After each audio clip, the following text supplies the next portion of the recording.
YSRCP fake ప్రచారంపై మంత్రి నారా లోకేష్ ఆగ్రహం వ్యక్తం చేశారు. జగన్ అధికారంలో ఉన్న 5 ఏళ్లు ప్రజలను గాలికి వదిలేసి జనం సొమ్ము దోచుకోవడమే పనిగా పెట్టుకున్నారని మండిపడ్డారు. అప్పుడు తాను ఎమ్మెల్యేని కూడా కానని, ప్రజల కోసమే పుట్టిన తెలుగుదేశం పార్టీ నాయకుడిగా మంగళగిరి నియోజకవర్గ ప్రజలకు స్వయం ఉపాధికి చేయూతను అందించాలని నిర్ణయించుకున్నానని వెల్లడించారు. మహిళలు, చేనేతలు, స్వర్ణకారులు, చిరు వ్యాపారులకు అవసరమైన సామాగ్రి, ఆర్థిక సాయంతో చేయూతను అందించారని గుర్తు చేశారు. ప్రజల కోసమే పుట్టిన తెలుగుదేశం పార్టీ నాయకుడిగా మంగళగిరి నియోజకవర్గ ప్రజలకు స్వయం ఉపాధికి చేయూతను అందించాలని నిర్ణయించుకున్నానని వెల్లడించారు. మహిళలు, చేనేతలు, స్వర్ణకారులు, చిరు వ్యాపారులకు అవసరమైన సామాగ్రి, ఆర్థిక సాయంతో చేయూతను అందించాలని గుర్తు చేశారు. వీటన్నింటికీ తన సొంత నిధులు వెచ్చించానన్నారు. కులమత అంతరాలు పాటించకుండా తమ కాళ్లపై తాము నిలబడాలనుకునే మహిళా మణులు వేలాది మందికి స్త్రీ శక్తి పేరుతో ఉచితంగా శిక్షణ ఇచ్చి ట్రైనింగ్ పూర్తయ్యాక సర్టిఫికెట్లు, ఉచితంగా టైలరింగ్ మిషన్, మెటీరియల్ అందజేశానని గుర్తు చేశారు. మంగళగిరి స్త్రీ శక్తి కేంద్రం 2022 జూన్ 20వ తేదీన ప్రారంభించామని తెలిపారు. ఈ కేంద్రం ఇప్పటి వరకు 43 బ్యాచ్ల్లో 2226 మంది శిక్షణ పూర్తి చేసుకోగా వీరందరికీ కుట్టు మిషన్లు అందజేశామని వెల్లడించారు. తాడేపల్లిలో స్త్రీ శక్తి కేంద్రం 2023 ఫిబ్రవరి 1న ప్రారంభమైందని, ఇక్కడ 17 బ్యాచ్ల్లో శిక్షణ తీసుకున్న 666 మందికి మిషన్లు ఉచితంగా ఇచ్చామన్నారు. జాతీయ రక్షణ నిధికి ఆంధ్రప్రదేశ్ శాసనసభ స్పీకర్ చింతకాయల అయ్యన్న పాత్రుడు తన 1 నెల వేతనాన్ని విరాళంగా అందజేశారు. ఆన్లైన్ పేమెంట్ ద్వారా ఈ విరాళాన్ని ఆయన జమ చేశారు. ఈ సందర్భంగా స్పీకర్ అయ్యన్న పాత్రుడు మాట్లాడుతూ, మన దేశ సాయుధ దళాలు ఉగ్రవాదాన్ని నిర్మూలించేందుకు చేస్తున్న ధైర్య సాహసాలు ప్రతి భారతీయుల్లో గర్వాన్ని కలిగించే అంశమని అన్నారు. దేశ రక్షణ కోసం ప్రాణాలను పణంగా పెట్టి పోరాడుతున్న వీర జవాన్లకు తన వంతుగా సంఘీభావంగా తన నెల వేతనాన్ని జాతీయ రక్షణ నిధికి విరాళంగా ఇచ్చానని అన్నారు. ఉగ్రవాద నిర్మూలనలో సాయుధ దళాలు ప్రదర్శిస్తున్న ధైర్య సాహసాలు దేశ ప్రజలందరికీ గర్వకారణంగా నిలుస్తాయి అని అన్నారు. విజయవాడ సెంట్రల్ నియోజకవర్గంలోని ప్రతి సమస్యను పరిష్కరించే దిశగా ఎమ్మెల్యే కార్యాలయం పనిచేస్తోందని ఎమ్మెల్యే ప్రభుత్వ విప్ బోండా ఉమామహేశ్వరరావు అన్నారు. ఈ కార్యాలయానికి వచ్చే ప్రతి సమస్య, ప్రతి అర్జీని పరిష్కరించి వారికి పనిచేయటం వల్ల వారు కూడా సంతోషం వ్యక్తం చేస్తున్నారని తెలిపారు. విజయవాడ సెంట్రల్ నియోజకవర్గంలోని 27వ డివిజన్కు చెందిన 2 లబ్ధిదారులకు సీఎంఆర్ఎఫ్ చెక్కులను ఎమ్మెల్యే బోండా ఉమామహేశ్వరరావు అందజేశారు. ఈ సందర్భంగా బోండా ఉమామహేశ్వరరావు మాట్లాడుతూ, నియోజకవర్గంలోని డివిజన్లో రోడ్లు, లైట్లు, డ్రైన్లు, అభివృద్ధి పనులు, సంక్షేమ కార్యక్రమాలకు సంబంధించి రేషన్ కార్డులు, పెన్షన్ ఇబ్బందులు, గ్యాస్ బండలు, ముఖ్యమంత్రి సహాయ నిధికి సంబంధించి వచ్చిన అర్జీలు వెంటనే పరిష్కారానికి కృషి చేస్తున్నామని అన్నారు. ముఖ్యమంత్రి సహాయ నిధి కోసం వచ్చిన దరఖాస్తులను ముఖ్యమంత్రి కార్యాలయానికి తీసుకువెళ్లి చెక్కులు రాయించి మళ్లీ తీసుకొచ్చి లబ్ధిదారులకు ఇస్తున్నామని అన్నారు. దీనివల్ల ప్రజలకు మేలు జరుగుతోందని, గత 9 నెలల్లో 6-7 కోట్ల రూపాయలతో ప్రజలను ఆదుకున్నామని అన్నారు. 27వ డివిజన్లో డివిజన్ అధ్యక్షుడు జయరాజు, సురేష్, ఇన్ఛార్జి నవనీతం సాంబశివరావు, మహిళా నాయకులు అందరి సమక్షంలో లబ్ధిదారులకు సీఎంఆర్ఎఫ్ చెక్కులను అందజేశామని అన్నారు. ఎమ్మెల్యే కార్యాలయం నిత్యం పనిచేస్తుందని, ఎటువంటి సహాయం కావాలన్నా కార్యాలయానికి రావాలని కోరారు. అభివృద్ధి పనులు కానీ, అలాగే సంక్షేమంలో ఏదన్నా పెన్షన్లో ఇబ్బందులు కానీ, రేషన్ కార్డుల ఇబ్బందులు కానీ, అట్లాగే గ్యాస్ బండ్లు, అలాగే ముఖ్యమంత్రి సహాయ నిధి నుంచి ఏదన్నా సహాయం కావాలని ఈ కార్యాలయానికి అప్లై చేసుకున్న ప్రతి దాన్ని కూడా ముఖ్యమంత్రి ఆఫీస్ తీసుకెళ్ళి చెక్కులు రాపిచ్చి ఈ విధంగా మళ్ళీ వాళ్ళకి తీసుకొచ్చి చెక్కులు రాపిచ్చిస్తూ ఉన్నాం. దీనివల్ల ప్రజలకి మేలు జరుగుతూ ఉంది. ఇవాళకి దాదాపు 6-7 కోట్ల రూపాయలతో ఈ 9 నెలల్లో ప్రజల్ని, సెంట్రల్ నియోజకవర్గ ప్రజల్ని ఆదుకోగలిగాం. ఇవాళ 27వ డివిజన్లో మా డివిజన్ పార్టీ అధ్యక్షుడు జయరాజు, అలాగే ప్రధాన కార్యదర్శి సురేష్, ఇన్ఛార్జి నవనీతం సాంబశివరావు, మా మహిళా నాయకురాలు రుక్మిణి, రమణమ్మ, నాని, పాత డివిజన్ నాయకులు అందరూ ఆధ్వర్యంలో మరి ఈ రోజున వెంకట దుర్గారావు 88,916 రూపాయలు, అట్లాగే శివనాగరాజు 90,000 రూపాయలు ఏదైతే వీళ్ళు అప్లై చేసుకున్నారో దాన్ని చెక్కులు రాపిచ్చి ఇస్తూ ఉన్నాం. వీళ్ళ దగ్గర నుంచి ₹1 ఖర్చు లేకుండా మరి మా మనుషులే సీఎంఓ వెళ్ళి అక్కడ చెక్కులు బిల్ సబ్మిట్ చేసి చెక్కులు తీసుకొచ్చి మళ్ళీ ఇక్కడ ₹1 ఖర్చు లేకుండా, ₹1 అవినీతి లేకుండా వాళ్ళకి చేతికిస్తున్నాం. వర్షాలు పడినప్పుడు అనేక రోడ్లు అస్తవ్యస్తమవుతున్నాయని, వర్షం కురిసిన అరగంటకు నీళ్లన్నీ వెళ్లిపోయేలా చేయడానికి ఒక ప్రణాళికను సీఎం చంద్రబాబు ఆదేశాల మేరకు తయారు చేయటం జరుగుతోందని ఎమ్మెల్యే గద్దె రామ్మోహన్ అన్నారు. ఆ ప్రణాళికతో విజయవాడలో నీటి చుక్క లేకుండా చేయడానికి 2,000 కోట్ల రూపాయలు అయినా, 3,000 కోట్ల రూపాయలు అయినా, 100 కోట్లు అయినా దాన్ని సమకూర్చడానికి సీఎం సిద్ధంగా ఉన్నారని తెలిపారు. DPR తయారు చేయాలని అధికారులకు చెప్పడం జరిగిందని, అవి ఒక్కసారి వస్తే వాటిని నూతన ఒరవడితో చేయటం జరుగుతుందన్నారు. విజయవాడ తూర్పు నియోజకవర్గం 2వ division Bethlehem Nagar Ajay tuition point ప్రాంతం, 3వ డివిజన్ గుణదల పాత పంచాయతీ ఆఫీసు ప్రాంతంలో ప్రజా సమస్యలపై ఎమ్మెల్యే గద్దె రామ్మోహన్ స్థానిక నాయకులతో కలిసి పర్యటించారు. ప్రజల సమస్యలు తెలుసుకున్నారు. అనంతరం పలు అభివృద్ధి పనులకు శంకుస్థాపన చేశారు. ఈ సందర్భంగా ఎమ్మెల్యే మాట్లాడుతూ విజయవాడ కార్పొరేషన్లో రోడ్లు, డ్రైన్లు, చిన్న చిన్న పనులు చాలా త్వరితగతిన ప్రజలు కట్టిన పన్నుల ద్వారా వచ్చే ఆదాయంతో నిర్మాణం చేసుకోవడం జరుగుతోందని అన్నారు. అలాంటి వెసులుబాటు కేవలం 10 సంవత్సరాల క్రితమే విజయవాడ నగరానికి కలిగిందని చెప్పారు. 2014, 2019లో చంద్రబాబు ముఖ్యమంత్రిగా ఉన్నప్పుడు ఉద్యోగస్తుల జీతాల భారాన్ని విజయవాడ మున్సిపల్ కార్పొరేషన్ పై నుంచి తప్పించి ప్రభుత్వానికి ఆ భారం వేశారన్నారు. దీనివల్ల కార్పొరేషన్పై భారం తగ్గి ప్రజలు కట్టిన పన్నుల ద్వారా అభివృద్ధి పనులు చేసుకునే అవకాశం లభించిందన్నారు. వర్షాలు పడినప్పుడు అనేక రోడ్లు అస్తవ్యస్తమవుతున్నాయని, వర్షం కురిసిన అరగంటకు నీళ్లన్నీ వెళ్లిపోయేలా చేయడానికి ఒక ప్రణాళికను సీఎం చంద్రబాబు ఆదేశాల మేరకు తయారు చేయడం జరుగుతోందని అన్నారు. ఆ ప్రణాళికతో విజయవాడలో నీటి చుక్క లేకుండా చేయడానికి 2,000 కోట్ల రూపాయలైనా, 3,000 కోట్ల రూపాయలైనా, 100 కోట్లైనా దాన్ని సమకూర్చడానికి సీఎం సిద్ధంగా ఉన్నారని తెలిపారు. DPR తయారు చేయాలని అధికారులకు చెప్పడం జరిగిందని, అవి ఒక్కసారి వస్తే వాటిని నూతన వరవడితో చేయటం జరుగుతుందన్నారు. విజయవాడ ఎంపీ కేశినేని చిన్ని ప్రత్యేక శ్రద్ధ వహించి అందరినీ సమన్వయం చేసుకొని మద్రాస్ IIT వారితో DPRను తయారు చేస్తున్నారని తెలిపారు. సమగ్రమైన ప్రణాళికతో విజయవాడను తీర్చిదిద్దాలనేది సీఎం చంద్రబాబు లక్ష్యమన్నారు. విజయవాడ సమగ్ర అభివృద్ధి కోసం, సమస్యల పరిష్కారం కోసం ఒక DPR తయారవుతోందని చెప్పారు. ఇదే విధానంలో ఆ కార్యక్రమాలు చేయడానికి అవకాశం ఉంది.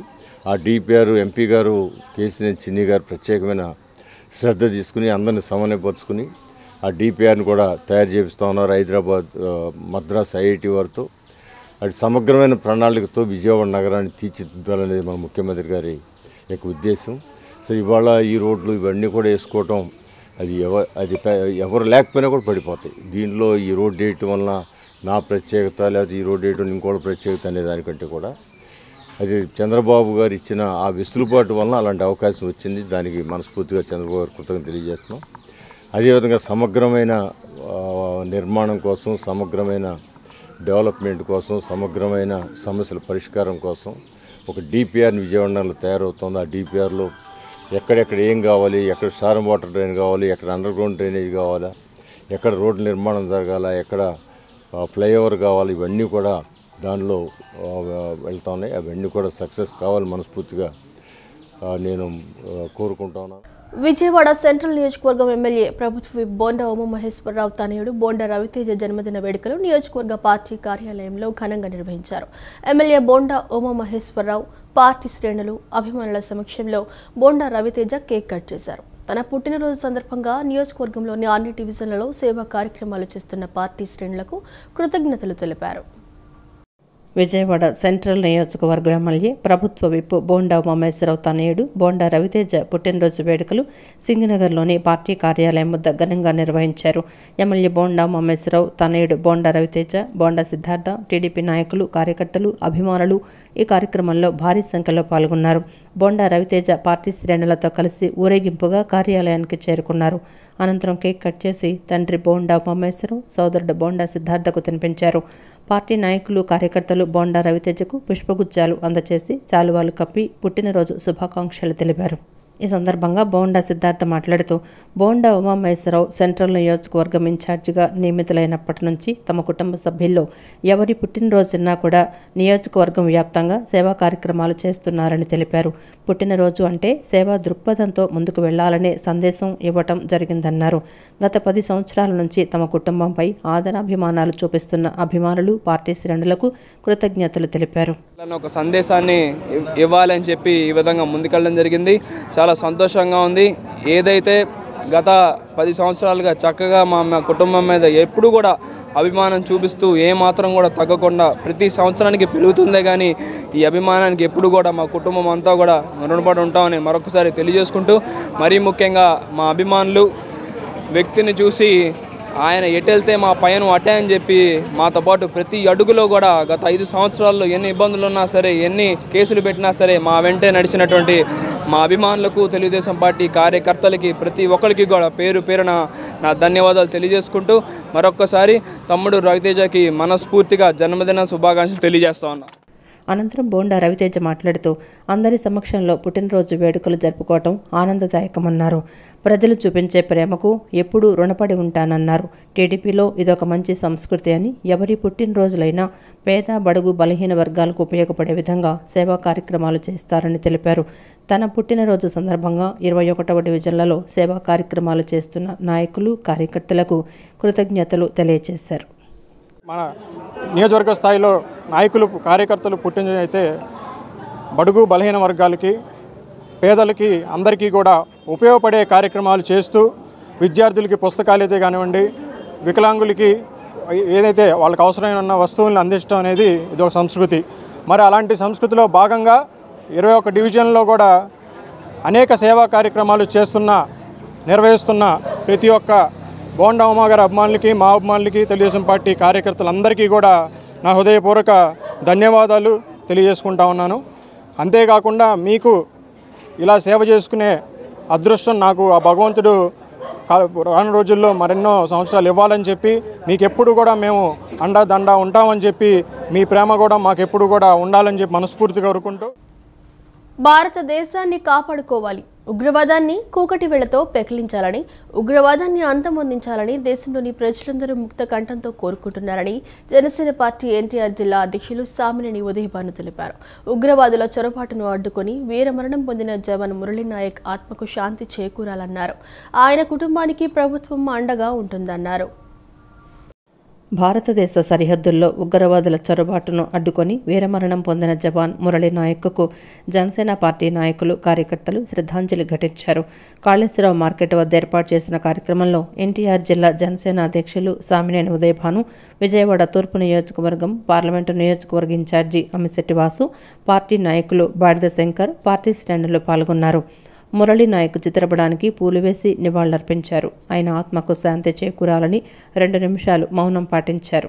అనంతరం వారు మాట్లాడుతూ, సింధూర్ ఆపరేషన్లో సత్యసాయి జిల్లాకు చెందిన జవాన్ మురళీనాయక్ వీరోచితంగా పోరాడి 5 ఉగ్రవాదులను హతమార్చి అతను వీరమరణం పొందారని చెప్పారు. 25 ఏళ్ల మురళీనాయక్ దేశం కోసం యుద్ధంలో పోరాడి అసువులు బాసారని అన్నారు. లౌకిక రాజ్యమైన భారతదేశంలో మతాన్ని అడ్డుపెట్టుకొని పాకిస్తాన్ ఏ విధంగా దాడులు చేస్తోందో ప్రపంచం అంతా చూస్తోందన్నారు. భారతదేశంలో ఉన్న ప్రతి ముస్లిం పాకిస్తాన్ చేసే దాడిని ఖండిస్తున్నారని తెలిపారు. భారత భూభాగంలో ఒక అంగుళం కూడా కోల్పోకూడదు, భారత భూభాగాన్ని కాపాడుకోవాలని, ఉగ్రవాదులను అంతమొందించాలని ముస్లిం సమాజం కోరుకుంటోందని అన్నారు. దాడులను ప్రతి ఒక్కరూ ఖండించాలని చెప్పారు. ఒక మతాన్ని అడ్డుపెట్టుకొని పాకిస్తాన్ వారు మరి ఏ విధంగా దాడులు చేస్తున్నారో మనతో చూసాం. ఇవాళ భారతదేశంలో ప్రతి ముస్లిం కూడా పాకిస్తాన్ చేసే దాడిని ఖండిస్తున్నారు. భారత భూభాగంలో ఒక అంగుళం కూడా కబలించకూడదు, భారత భూభాగాన్ని కాపాడుకోవాలని చెప్పి భారతదేశాన్ని విశ్వసిస్తున్న ప్రతి ముస్లిం కూడా మనకి ఈ ఉగ్రవాదుల్ని అంతమొందించాలని చెప్పి మొత్తం ముస్లిం లోకం అంతా కూడా కూడైకి వస్తూ ఉన్నారు వారిని. ఈ విధంగా మతాతీత లౌకిక రాజ్యంలో మరి ఈ విధంగా దాడుల్ని మనమంతా కూడా ఖండించాలి. 140 కోట్ల జనాభా ఉన్న మన భారతదేశంలో ఎప్పుడూ ఎటువంటి దాడులు మనం చూడాల. మన ప్రధాని నరేంద్ర మోడీ కూడా మరి దేశంలో ఉన్న ప్రజానీకం అందరికీ కూడా ఉత్తేజపరుస్తూ మరి ఆయన చేసిన సందేశాన్ని మనమంతా చూసాం. ఇవాళ దేశంలో అన్ని రాజకీయ పార్టీలు అందరూ కూడా ముక్త కంఠంతో ఇవాళ పాకిస్తాన్ ఎదుర్కోవాలి, భారతదేశాన్ని కాపాడు. మన దేశ ప్రజలు ప్రశాంతంగా ఉండాలంటే ఉగ్రవాదులను మట్టుబెట్టాలని. ఎందుకంటే ఉగ్రవాదులు మన దేశం ఎప్పుడు యుద్ధం చేసినప్పటికీ ఉగ్రవాదుల మీదే యుద్ధం చేశాం.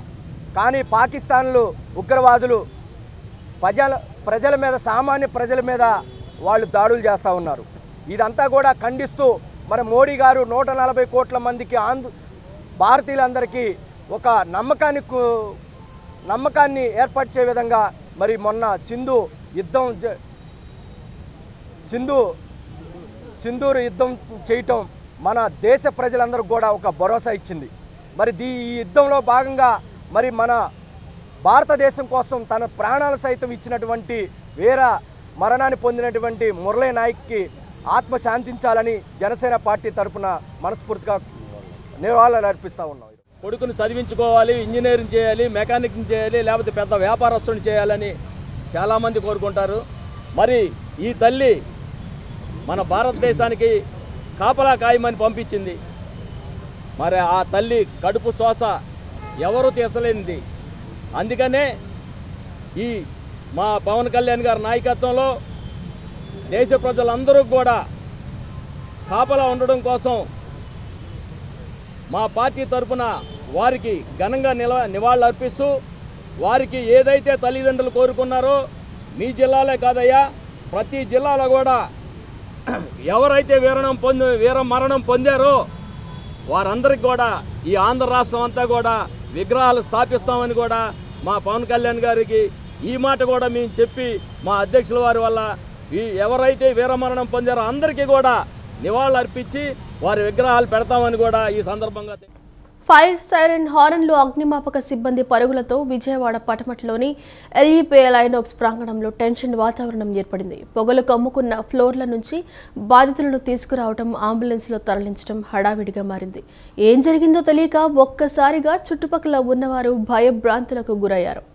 ఫైర్ సేఫ్టీ భాగంలో మాక్ డ్రిల్ నిర్వహిస్తున్నారని తెలియటంతో అంతా ఊపిరి పీల్చుకున్నారు.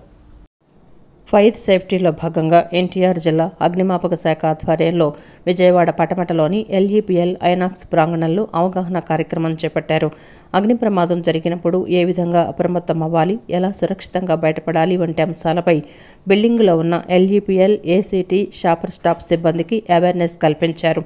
ప్రమాదం సంభవించినప్పుడు అగ్నిమాపక సిబ్బంది ఏ విధంగా బాధితులను రక్షిస్తారో తెలియచేసేలా మాక్ డ్రిల్ నిర్వహించారు. ఫైర్ ఇంజిన్ సౌండ్లు, సిబ్బంది, అగ్నిమాపక సిబ్బంది పరుగులు, అధికారుల అరుపులు, అంబులెన్స్ మోతలతో మాల్ ప్రాంగణం మారుమోగింది. ఏం జరిగిందో తెలియక చుట్టుప్రక్కల వారు, వాహనదారులు టెన్షన్ పడ్డారు. అయితే ఫైర్ సేఫ్టీలో భాగంగా మాక్ డ్రిల్ అని తెలియటంతో ఊపిరి పీల్చుకున్నారు. ఈ సందర్భంగా గ్యాస్ బండ నుంచి మంటలు వ్యాప్తి చెందినప్పుడు ఏ విధంగా అదుపు చేయాలి అన్నది ప్రదర్శించారు.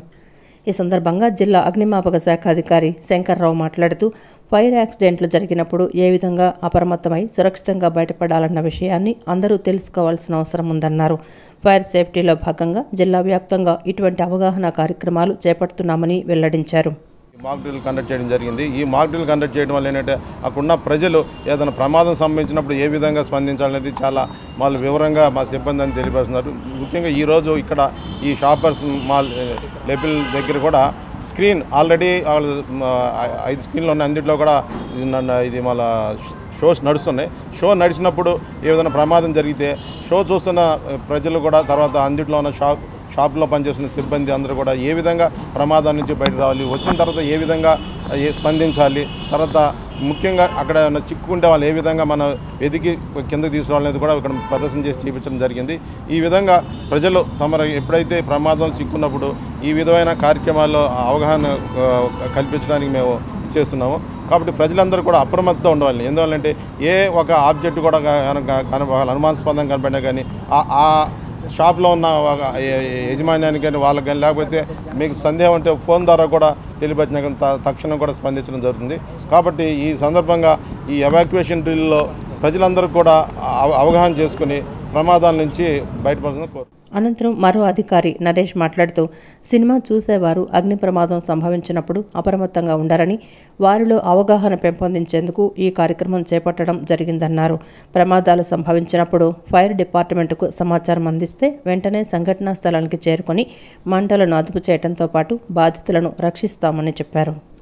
రెస్క్యూ మెథడ్స్కు వాడొచ్చు, వాటిని ఉపయోగించుకోవచ్చు అనేది పబ్లిక్ తెలుసుకొని ఉంటే సంతోషం. మేమందరం కోరుకునేది కూడా అదొకటే. దయచేసి మీ అందరికీ మేము అప్పీల్ చేసేది పబ్లిక్ కానీ మాల్ మేనేజ్మెంట్కి కానీ సేఫ్టీ విషయంలో అవేర్గా ఉండండి. ఏదైనా అంటువాడి ఇన్సిడెంట్ జరిగినా, ఏదైనా వస్తువు అనుమానాస్పదంగా ఓపడ్డా, ఏదైనా వ్యక్తి అనుమానాస్పదంగా ఓపించినా ఇమీడియట్గా పోలీస్ కంట్రోల్ రూమ్కో, ఫైర్ కంట్రోల్ రూమ్కో మెసేజ్ ఇవ్వండి. ఫైర్ మిషప్ అయితే ఖచ్చితంగా మాకే 101కి మిషప్ ఇస్తే, ఫైర్ కాల్ ఇస్తే మేము టైం డిలే చేయకుండా ఇమీడియట్గా స్పాట్లోకి రష్ అవుతాం. అదేవిధంగా ఈ కార్యక్రమాన్ని ఇంత దిగ్విజయంగా కొనసాగించడానికి, జరపడానికి మాకు సహకరించిన ఈ మాలు యాజమాన్యానికి కానీ, అదేవిధంగా మిగతా ఫ్లోర్ల యాజమాన్యానికి కానీ మేము మరొకసారి అగ్నిమాపక సేవల శాఖ తరఫున ధన్యవాదాలు. క్యాన్సర్ వ్యాధిపై ప్రజల్లో అవగాహన పెంచేందుకు, చికిత్సలకు అవసరమైన సహాయాన్ని అందించేందుకు సిటిజన్ ఫోర్స్ క్యాన్సర్ క్లబ్ అనే కొత్త స్వచ్ఛంద సంస్థ ముందుకు వచ్చింది. ఆరోగ్య రంగ ప్రముఖులు, వైద్య నిపుణులు, సినీ ప్రముఖులు ఈ కార్యక్రమంలో పాల్గొన్నారు. క్యాన్సర్పై సమగ్రంగా పోరాడేందుకు ఈ క్లబ్ అనేక కార్యక్రమాలు చేపట్టనుందని వారు తెలిపారు. క్యాన్సర్ వ్యాధిపై అవగాహన పెంపొందించేందుకు, సమగ్ర చికిత్సలను అందుబాటులోకి తీసుకురావడానికి, ఆర్థికంగా వెనుకబడిన పేషెంట్లకు చేయూతనిచ్చేందుకు సిటిజన్ ఫోర్స్ క్యాన్సర్ క్లబ్ అనే స్వచ్ఛంద సంస్థ ఏర్పాటు చేశారు. నేడు నగరంలోని హోటల్ ఫార్చ్యూన్ మురళీ పార్కులో జరిగిన కార్యక్రమంలో ఈ క్లబ్ను అధికారికంగా ప్రారంభించారు. ఈ కార్యక్రమానికి ముఖ్య అతిథిగా విచ్చేసిన CMAI association of India president professor NK Goyal మాట్లాడుతూ, ఆరోగ్య భారత్ నిర్మాణంలో స్వచ్ఛంద సంస్థలు కీలక పాత్ర పోషించాల్సిన అవసరం ఉందని అన్నారు. క్యాన్సర్ వ్యాధిపై సిటిజన్ ఫోర్స్ చేపట్టిన ఈ చర్యలకు తాను సంపూర్ణ మద్దతు తెలుపుతున్నానన్నారు. అనంతరం సంస్థ వ్యవస్థాపకుడు పిన్నంశెట్టి రమేష్ బాబు మాట్లాడుతూ, క్యాన్సర్ రహిత సమాజం కోసం ప్రజల్లో చైతన్యం కలిగించడం, సమయానుకూలంగా చికిత్సలు అందించడమే తమ లక్ష్యమని చెప్పారు. ప్రఖ్యాత వైద్య నిపుణులు doctor N Subbarao, doctor Vemuri Varaprasad, doctor GB Mohan ప్రసాదులు క్యాన్సర్పై అవగాహన లేకపోవటమే ఎక్కువ మరణాలకు కారణమని వివరించారు. ఆ తర్వాత ట్రీట్మెంట్కి వచ్చేలాక ఎయిమ్ ఏంటంటే బర్డన్ తగ్గియాలి. ట్రీట్మెంట్ బర్డన్ అనేది ఈ నాన్ ప్రాఫిటబుల్ ఆర్గనైజేషన్ కాబట్టి డ్రగ్స్ ఇప్పుడంతా ట్రీట్మెంట్లో వచ్చేలాక కీమోథెరపీ అనేది చాలా ఎక్స్పెన్సివ్ అవుతుంది, ఇమ్యూనోథెరపీ ఇవన్నీ. సో ఈ డ్రగ్ని లోకల్ కంపెనీలను మ్యానుఫ్యాక్చర్ చేయటం, లేదా ఇంటర్నేషనల్ కంపెనీలైనా గవర్నమెంట్ దగ్గర నుంచి ట్యాక్సెస్ తగ్గించుకొని పబ్లిక్ అందుబాటులో తీసుకురావటం అనేది ఉపయోగపడతాయి ప్రజలకి. రమేష్ గారు చెప్పినట్లు ఇందులో యాప్లో ఒకసారి నేను సో క్యాన్సర్ పేషెంట్ నాకు హెల్ప్ చేయండి అని అడిగితే, there may be so many people who are trying to help by advice, by their experiences, by financial, whatever it is. ఇవన్నీ ఇందులో జరగడం అనేది ఒక యూనిక్ అండ్ కొత్త కాన్సెప్ట్. హోప్ఫుల్లీ నేను ఇది బాగా సక్సెస్ అవుతుందని ఆశిస్తున్నాను. అండ్ ఇందులో మమ్మల్ని కూడా పార్ట్ చేసినందుకు we are very very happy and thankful to that. And మాకు చేతనైన రీతిలో దీనికి మేము కూడా కంట్రిబ్యూట్ చేస్తాం. Thank you very much. Cancer research institute and హాస్పిటల్కి లాస్ట్ మంత్ శంకుస్థాపన చేయడం జరిగింది. మనందరికీ తెలిసిన విషయం ఇది. ఆ రీసెర్చ్ ఇన్స్టిట్యూట్లో భాగంగా ఆ వేళ వచ్చినటువంటి పెద్దలు అందరూ మా సంస్థ యొక్క ఆశయాలు ఇంతకుముందు చూసిన 1 for all, all for one concept చూసి సజెస్ట్ చేయడం జరిగింది. దీన్ని ఒక మూమెంట్గా ముందుకు తీసుకెళ్ళండి, క్యాన్సర్ క్లబ్ అని చెప్పి తయారు చేసే ఒక యాప్ని వాట్సాప్ లాగా ఇంకోలాగా వదిలితే ఎవరికాళ్ళే వాలంటరీగా రిజిస్టర్ చేసుకుంటారు. ఎనీబడి వాళ్ళకి ఉండొచ్చు, ఉండకపోవచ్చు, ఏదన్నా ఉండొచ్చు, రేర్ డిసీజ్ ఉండొచ్చు. ఒక సర్టెన్ స్టేజ్కి వెళ్ళిన తర్వాత 1 లక్ష 2 లక్షల మంది రిజిస్టర్ అయినప్పుడు ఏ ఒక్కరన్నా దీని బారిన పడితే ఆల్రెడీ యాప్లో రిజిస్టర్ అయ్యి వాళ్ళ క్రియేషన్ అన్నీ రెడీగా ఉన్నాయి కాబట్టి ఎప్పుడన్నా వాళ్ళకి ఉన్నట్టయితే కుటుంబం అంతా ఎఫెక్ట్ అయినట్టు, ఒక మనిషి కాదు కుటుంబం వాళ్ళ బంధువర్గం అంతా ఎఫెక్ట్ అయిన ఒక భావన కలుగుతుంది. ఎందుకంటే దాన్ని ఒక మహమ్మారిగా చిత్రీకరించడం జరిగింది. కానీ ఇవాళ క్యాన్సర్ అంత పెద్ద మహమ్మారి కాదు. దాన్ని మనం నిరోధించగలం. క్యాన్సర్లో అనేక అంశాలు ఉన్నాయి. అవేర్నెస్, తర్వాత prevention, awareness about prevention, diagnosis, ముందుగా డయాగ్నోస్ చేయటము, తర్వాత సకాలంలో ట్రీట్మెంట్ ఇవ్వటము, తర్వాత మళ్ళీ ఒకవేళ దురదృష్టవశాత్తు పేషెంట్ కనుక చివరి స్టేజ్లో కనుక్కున్నట్టయితే మరి ఆ ట్రీట్మెంట్ పనిచేయకపోతే. ఈ సందర్భంగా సినీ నటి చంద్రాణి దాస్ మాట్లాడుతూ, సేవా కార్యక్రమాల్లో భాగస్వామిగా మారడం తనకు గర్వకారణమని తెలిపారు. సిటిజన్ ఫోర్స్ ఫౌండేషన్ ఆధ్వర్యంలో క్యాన్సర్ వైద్య కేంద్రం, అత్యాధునిక హాస్పిటల్ ఏర్పాటుకు చర్యలు చేపడుతున్నట్లు నిర్వాహకులు తెలిపారు. बहुत लोगों की हेल्प करने मिलेंगे बिकॉज आज भी बहुत घर पे लाइट्स नहीं है, बहुत कुछ नहीं है. इवन उनके पास कैंसर के लिए इलाज के लिए कोई पैसे भी नहीं होते. तो ऐसे ऐप अगर उन लोगों को हेल्प करेंगे तो शायद हमारे देश में बहुत लोग बिना कुछ कैंसर के मतलब बच जाएंगे. So thank you so much sir, मुझे ऐसे अपॉर्चुनिटी देने के लिए कि मैं आप लोगों के साथ जुड़ पाऊँ। कोशिश करूँगी मैं अपनी बेस्ट देने के लिए। मुझे ज़्यादा तो नॉलेज नहीं है क्योंकि सब डॉक्टर है, मैं डॉक्टर तो हूँ नहीं। आई थिंक कोशिश करूँगी कि आप लोगों से और ज़्यादा मैं नॉलेज इकट्ठा करूँ और बहुत ज़्यादा हेल्प कर पाऊँ जिन लोगों के घर पे सच में कैंसर के लोग होते हैं। और शायद हमारे देश में कैंसर की कमियां और होते रहेंगे, प्रॉब्लम नहीं होंगे और बहुत जल्दी देश और ज़्यादा सुरक्षित होंगे। Thank you. కృష్ణా జిల్లా ఉంగుటూరు మండలం ఓండ్రపాడు గ్రామంలోని దాసాంజనేయ స్వామి దేవాలయంలో నూతన ధ్వజస్తంభ ప్రతిష్ఠ కార్యక్రమం భక్తి శ్రద్ధలతో నిర్వహించారు. భక్తుల సహకారంతో సేకరించిన విరాళాలతో ఆలయంలో ఈ ధ్వజస్తంభాన్ని ప్రతిష్ఠించారు. ఈ సందర్భంగా వేద పండితుల ఆధ్వర్యంలో ప్రత్యేక హోమాలు, పూజా కార్యక్రమాలు నిర్వహించారు. చుట్టుపక్కల గ్రామాల నుండి వచ్చిన భక్తులు పెద్ద సంఖ్యలో పాల్గొని తీర్థ ప్రసాదాలు స్వీకరించారు. ఈ కార్యక్రమాలను ఆలయ కమిటీ సభ్యులు చింతా నాగార్జునరావు, చింతా మధుబాబు, చింతా వీరాంజనేయులు, గంగిరెడ్డి ఏడుకొండలు, గుబిలి మధుసూదన్ రావు, రాచనాల మారుతిరావు గ్రామస్తుల సహకారంతో విజయవంతంగా నిర్వహించారు. ఆంధ్రప్రదేశ్లో తొలిసారిగా జర్మన్ ఆధారిత రూబిన్ 4K 3D ICG పరికరాన్ని విజయవాడలోని క్యాపిటల్ హాస్పిటల్స్లో అందుబాటులోకి తీసుకువచ్చారు. 55 అంగుళాల అల్ట్రా HD మానిటర్తో కూడిన ఈ పరికరం ద్వారా శస్త్రచికిత్సలు మరింత ఖచ్చితంగా, సురక్షితంగా చేయొచ్చు. ఈ విషయాన్ని ఆసుపత్రి మేనేజింగ్ డైరెక్టర్ డాక్టర్ హరీష్ మన్నే వెల్లడించారు. కృష్ణా, ఎన్టీఆర్ జిల్లాల ప్రజలు ఈ అధునాతన సాంకేతికతను ఉపయోగించుకోవాలని ఆయన కోరారు. విజయవాడ పోరంకిలోని క్యాపిటల్ హాస్పిటల్స్లో రుబీనా 4K 3D ICG అనే అత్యాధునిక లాప్రోస్కోపిక్ శస్త్రచికిత్స పరికరాన్ని ప్రారంభించారు. 55 అంగుళాల అల్ట్రా HD మానిటర్తో కూడిన ఈ పరికరం ఆంధ్రప్రదేశ్ రాష్ట్రంలో తొలిసారి ఈ ఆసుపత్రిలో ఏర్పాటు చేయడం విశేషం.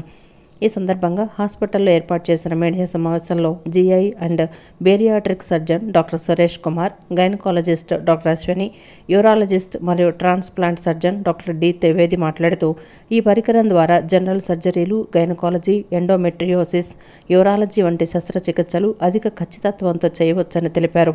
3D 4K టెక్నాలజీతో పేషెంట్కు తక్కువ ఇబ్బంది కలిగేలా శస్త్రచికిత్సలు నిర్వహించవచ్చని వారు పేర్కొన్నారు. పసరు, నాళం, ఊపిరితిత్తులు వంటి అవయవాలను స్పష్టంగా గుర్తించడంతో పాటు క్యాన్సర్ సంబంధిత కణజాలాలను సైతం ఈ పరికరం ద్వారా గుర్తించగలమన్నారు. ఇందుతో ఎండోమెట్రియోసిస్, ఫైబ్రాయిడ్లు, ట్యూబ్ రీకనలైజేషన్ లాంటి సంక్లిష్ట శస్త్రచికిత్సలు సులభంగా నిర్వహించవచ్చని తెలిపారు. యూరాలజీ శస్త్రచికిత్సలలోనూ ఇది మెరుగైన ఫలితాలను ఇస్తుందని చెప్పారు. ఆపరేషన్ టైంలో ఏదైనా రిస్క్ లాంటివి అంటే తప్పులు అనేటువంటివి వీలైనంత వరకు దాదాపు 99.9% వరకు మొత్తం మనము తప్పులు లేకుండా ఖచ్చితత్వంతో ఆపరేషన్ చేయడానికి వీలవుతూ ఉంటుంది. ముఖ్యంగా మా డిపార్ట్మెంట్ అంటే GI సర్జరీ, పొట్టకు సంబంధించి, తర్వాత బెరియాట్రిక్ సర్జరీకి సంబంధించినటువంటి ఆపరేషన్స్లో ఈ 3D 4K సిస్టమ్ అనేటువంటిది చాలా ఉపయోగపడుతూ ఉంటుంది. దీంట్లో ఉండేటువంటి వేరియస్ టెక్నాలజీస్, ICG అంటారు, తర్వాత NRI అంటారు. ఈ టెక్నాలజీస్ ఏవైతే ఉంటాయో మనకు ఈ టెక్నాలజీస్ వలన సపోజ్ ఒక చిన్న ఎగ్జాంపుల్, మనము గాల్ బ్లాడర్ చేసేటువంటి ఆపరేషన్ అంటే పిత్తాశయంలో రాళ్ళకు చేసేటువంటి ఆపరేషన్స్లో మనం పిత్తాశయంతో పాటు పక్కన ఉండేటువంటి కామన్ బైల్ డక్ట్ అంటాం, అంటే పెద్ద పసరనాళము. ఈ పెద్ద పసరనాళము వీటన్నింటినీ కూడా మనము ఖచ్చితంగా, సునిశ్చితంగా, వేరువేరుగా మనము చూసేటువంటి అవకాశం మనకు ఈ ICG అనేటువంటి ఫ్లోరోసెన్స్ ఇమేజింగ్ వల్ల మనకు తెలుస్తుంది. దానివలన ఈ ఆపరేషన్ చేసేటప్పుడు కామన్ బైల్ డక్ట్కి వచ్చే We are very proud that we have launched 3D 4K in our system, which is the first installation across Andhra. Okay, ఈ 3D 4K లాప్రోస్కోపిక్ సిస్టంలో అడ్వాంటేజ్ ఆల్రెడీ సురేష్ గారు చెప్పారు. గైనకాలజీ డిపార్ట్మెంట్కి వచ్చేసరికి ఈ 3D 4Kలో చేయగలిగిన అడ్వాన్స్డ్ సర్జరీస్ ఏంటంటే డిఫికల్ట్ ఎండోమెట్రియోసిస్ సర్జరీస్. అంటే మనం ఓపెన్ సర్జరీలు కూడా ఏ ఆర్గన్ ఏంటి అని గుర్తుపట్టలేనంతగా అతుక్కుపోయినప్పుడు ఆర్గన్స్ 3D లాప్రోస్కోపీ సిస్టంలో చాలా చాలా ఫైన్గా, చాలా ప్రిసైజ్గా సర్జరీస్ చేయడం అనేది జరుగుతుంది. అట్లానే ట్యూబల్ రీకనలైజేషన్, అంటే ఎవరికైతే ట్యూబెక్టమీ చేసేసారు, ఆల్రెడీ మళ్ళీ ప్రెగ్నెన్సీ కోసం ట్రై చేస్తున్నారు, అట్లాంటి వాళ్ళకి ట్యూబ్స్ రీఓపెన్ చేయడానికి. తర్వాత పెద్ద పెద్ద ఫైబ్రాయిడ్స్, అంటే మనం న్యూస్లో చూస్తూ ఉంటాం 3 kgs ఫైబ్రాయిడ్స్ తీసాం, 4 kgs ఫైబ్రాయిడ్స్ తీసాం లాప్రోస్కోపీలు. ఇట్లాంటి సర్జరీస్ అన్ని చేయడానికి 3D 4K లాప్రోస్కోపీ సిస్టమ్ బాగా వరకు తీసి కిడ్నీని ప్రిజర్వ్ చేసే సర్జరీస్ అంటే పార్షియల్ నెఫ్రెక్టమీ అని అంటారు. ఇట్లాంటి వాటికి డిఫికల్ట్ సూచరింగ్ టెక్నిక్స్, కిడ్నీ నుంచి యూరిన్ పైప్ కలపడానికి ఉండే వాటికి డిఫికల్ట్ సూచరింగ్ టెక్నిక్స్కి ఈ 3D లాప్రోస్కోపీ చాలా హెల్ప్ఫుల్ అవుతుంది. అండ్ మెయిన్గా 3D వల్ల అడ్వాంటేజ్ ఏంటంటే సూచరింగ్ టెక్నిక్స్ అండ్ మనం ఎక్కువ విజువలైజేషన్, నార్మల్ యూరటర్ ఆర్ కిడ్నీని బెటర్గా విజువలైజ్ చేయడం and to prevent the adverse effects అంటే కిడ్నీకి వెళ్ళే రక్త సరఫరాని ఏదైనా డ్యామేజ్ చేయకుండా ఉంటాం, ఇలాంటి వాటిని మనం ప్రివెంట్ చేసుకోవచ్చు. దానివల్ల కంపల్సరీ ఓపెన్గా చేయాల్సిన ఆపరేషన్ని మనం 3Dలో మనం అంటే ల్యాప్రోస్కోపీలో చేసి పేషెంట్కి బెటర్ రిలీఫ్ ఇవ్వచ్చు అండ్ తొందరగా వాళ్ళు ఇంటికి వెళ్ళి వాళ్ళు రెగ్యులర్గా వాళ్ళ వర్క్ చేసుకోవడానికి హెల్ప్ అవుతుంది. ఈ వార్తలు ఇంతటితో సమాప్తం. నమస్కారం.